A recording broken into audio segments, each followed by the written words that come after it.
Hi guys! Welcome back to another episode ng aking YouTube channel. So tara, samahan nyo ako. Puntahan natin ang isa sa mga lumang simbahan dito sa Miagao. So paano nga ba makarating dito sa Miagao? From Iloilo City, sakay lang po kayo ng bus or jeep going to Miagao. At nasa sentro lang po nakatayo ang Miagao Church. So ang Miagao Church ay itinayo noong 1731. At ito ay isa sa mga 4 na Baroque churches dito sa Pilipinas. At declared po na UNESCO Heritage Site ang Miagao Church noong December 13, 1993. So ano nga bang ibig sabihin ng Baroque?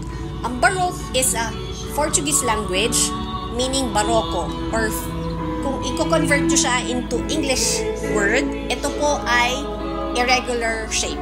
So kung makikita nyo siya, iba-iba yung taas nung structure ng Miagao Church na to. So, kung sa ibang simbahan, isang diretso lang na pare-parehas yung height level niya, dito po, iba-iba. So, ganun po yung style ng Baroque Church. Sa mga Western country, ganito po yung style ng mga simbahan nila. So, meron lang po tayong 4 na Baroque Church dito sa Pilipinas. Una, yung San Agustin sa may Maynila. Pangalawa, San Agustin sa Church sa may Paway, Ilocos Norte.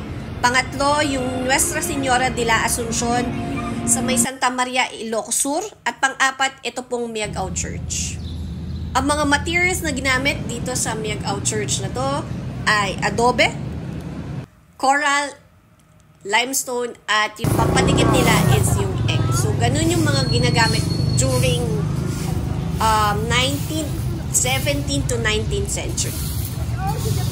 So, sikat na sikat itong puntahan. Pag nasa Iloilo kayo, dinadayo talaga itong Miagao Church na ito. So, kung gusto nyo siyang puntahan, punta lang kayo sa Iloilo and then sakay kayo papuntang Miagao. So, hanggang sa muli, ito ang inyong lakwatserang appraiser. Maraming salamat.